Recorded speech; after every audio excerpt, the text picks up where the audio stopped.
So it's the 11th of February. It's I think it's a Tuesday. I just had a phone call from Sam, and he's asked me to pop round. He's had something delivered in the post that he says I'm going to love.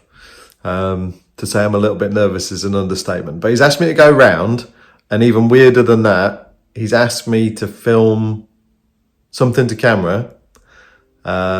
And then I'm going to go round and I'm going to go see him, and he's going to reveal what he's had delivered through the post. I hope it's going to be all right.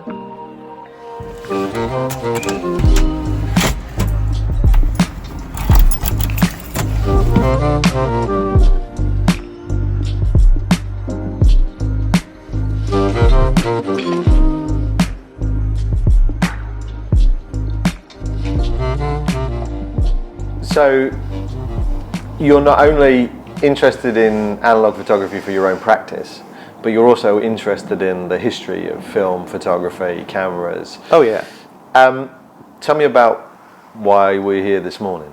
So I telephoned you rather excitedly and contacted you because during my usual trawls across the internet trying to find I just like film memorabilia.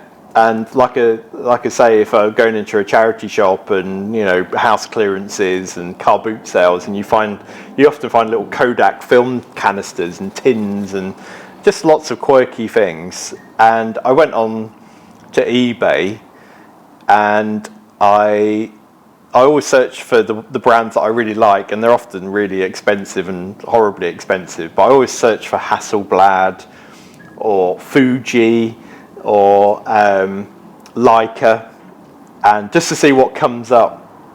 And on this particular occasion, I just typed in Leica, and I was trawling through the things there, and I saw an ad that it said Leica film canisters, which was odd anyway. So I clicked on it, I looked at these pictures, and the pictures they just look really cool. And I think the description is super simple. Yellow Automax cardboard canisters with Leica on.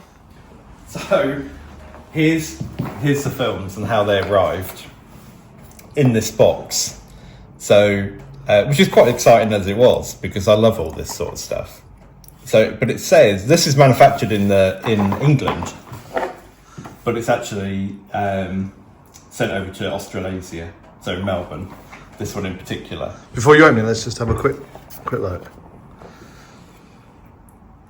And if you look at the back, it has all the old. And then this is then. No way. So, what? This? How did you find this? Where did it come from? So eBay. So I like looking for little. I love the brand Leica and the history of it, because that was the first 35mm camera. Just set that one up for me so I can have a look at it. Round. You said, yeah, I've had something delivered today. I think you're going to love it. Now, I love it, but that doesn't feel like the whole story. What's going on? So, when these arrived, they had something inside them, which was never listed. They were just sold as boxes. Sold as canisters. Now these are they're numbered on the bottom as well. Yeah, they've got numbered. Some of them are numbered, some aren't. Now what's interesting about these is that you cannot find these yellow canisters with from Ultramax Leica from this. Wallace Eaton is actually quite a well-known photographic shop from 100 years ago, 100 years ago. And then you can't find any of these, especially in this condition, anywhere. So this whole set cost about £20 for the whole set of these canisters. How many's in there? 2, 4, 7. 7 canisters. So in itself, I've already had offers just for the canister alone, before I realised the thing from Leica specialists who are wanting to pay ridiculous sums of money just for the canister. I'm not going to say how much just yet, but when I asked somebody for some help, a Leica specialist, and said I have these, he lost his mind and said, what do you want for them? Dropped £100 each plus, and it got more and more per canister because they're so rare. But there's something inside them. And I'm going to have to get my white cotton gloves to show you what they are. Okay, so I've got to use these. So I home develop film of all types. And the reason I'm putting these on is because inside, I'm just going to pick one at random. So inside these canisters was a roll of film. No way. Tightly wound up, developed film, which is why it's all out and exposed. Now, before we even get on to show you, so this leader here, it's been cut in a very specific way, which I can identify as there's a certain type of camera that has a leader that you have to cut. Just explain the whole process. So leader and cutting of the film. Explain that. So this is the leader that would go inside a camera. This part here. Now, a normal film, which I can show you, a normal film is like this. Pre-cut. It's pre-cut, but it's short and stubby. It would go into a little spool, you'd wind the film on, and that's it. This one, in comparison, you'll see is a lot longer, and it's been cut down. Now you need a special tool to do that, which, as always, I actually have one. So, as part of my collection. So this is a special tool that you use to cut the leader, to cut that. So if you had a modern film to go in an old camera, you would then put this inside here, stretch it out, so the film would go in here, you would stretch that out, close it down onto it, and then you'd use a blade or scissors. Now this is actually the original blade from the 1930s. Then you'd use that, so your film is kind of stuck. Looks like a cheese knife. Yeah, your film is stuck there with that little stubby part. You'd get the blade and you'd go and score it across. And that gives you that longer curved edge. And that gives you that longer. That gives you that longer leader. Can you see? I don't know if you can see that. So this is film that was contained within the canisters. Yeah.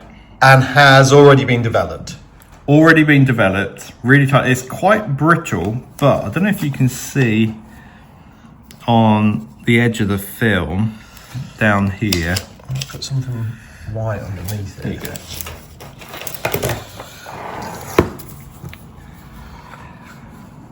Can you see? It says Agfa. Where are we looking? Right on the bottom. Oh, hold on. Yeah, I got it. Yeah. So Agfa was it still is. It's now owned by Gevart, which is a Belgian company, but it was German. Agfa was German. So we've got a long leader, which only certain types of cameras take. That camera, actually, I've got one. Oh, it's there actually, right?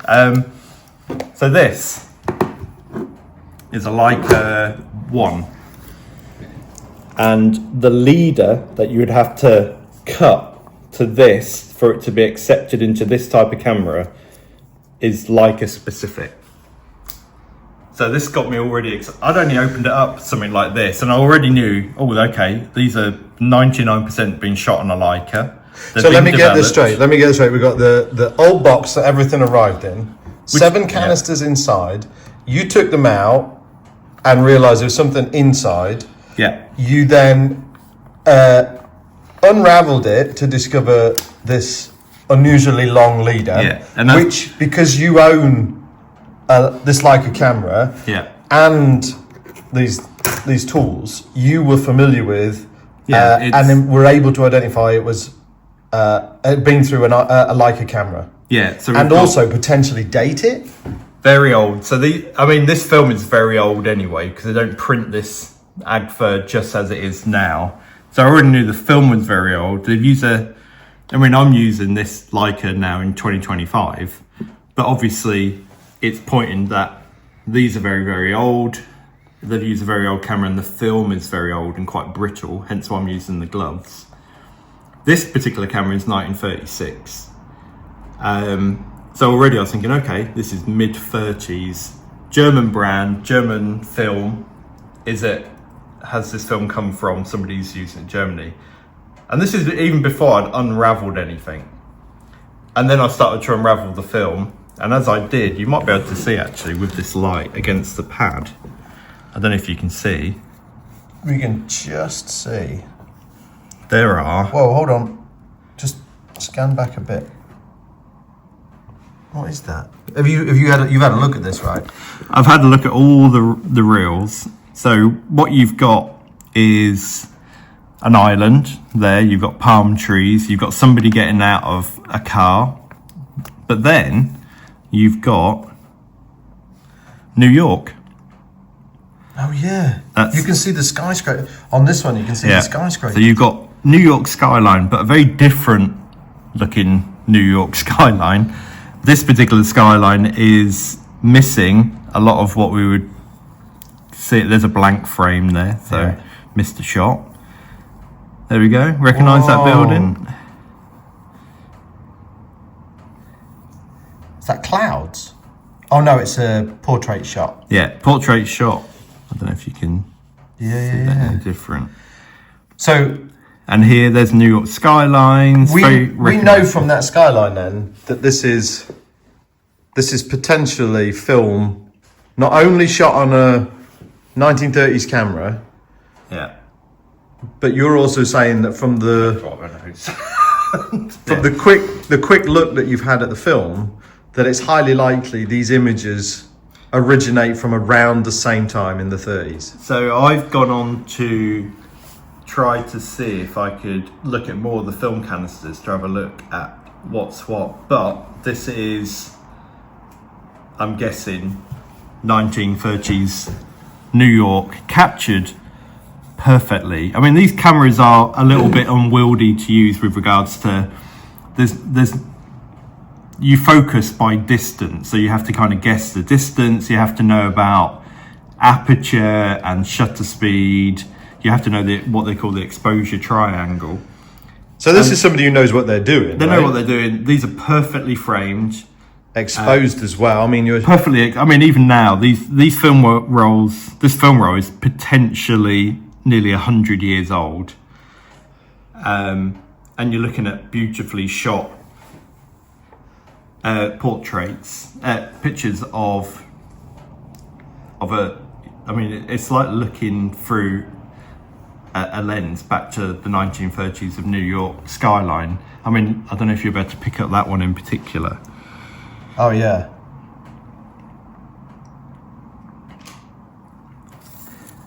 So, and the reason I'm actually winding the film out like this is because the film is old, obviously, and quite brittle.